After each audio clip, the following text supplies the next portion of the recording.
A lot of us, like a lot of you buy these cheapy Home Depot, this is a Reamer,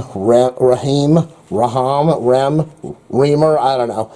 You buy these cheapy HVAC filters, and they're junk. They don't cost a lot of money, but you buy them, and they were like $4 or something. So this is the Honeywell. This is a MERV9. I've also used a MERV13. I thought I'd drop down to a 9 and see.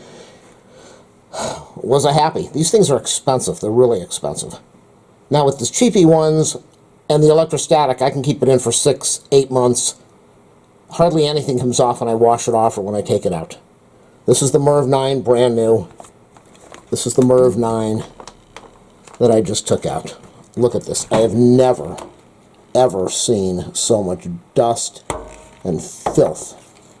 These things cost a fortune. They're expensive. They are very expensive. All this junk would have gone into the room or into my lungs. Worth every penny. Every penny. This thing's coated, it's soaked, it's nasty, it's disgusting. And from now on, I'm going to buy the MERV9s or the MERV, 11. Older systems, you'll put a massive strain on your unit. You might even burn it out. Newer systems, you still have to be careful what you put in. Check the label. Nobody's going to do that, but you check the label. MERV9, I'm happy with it. I got...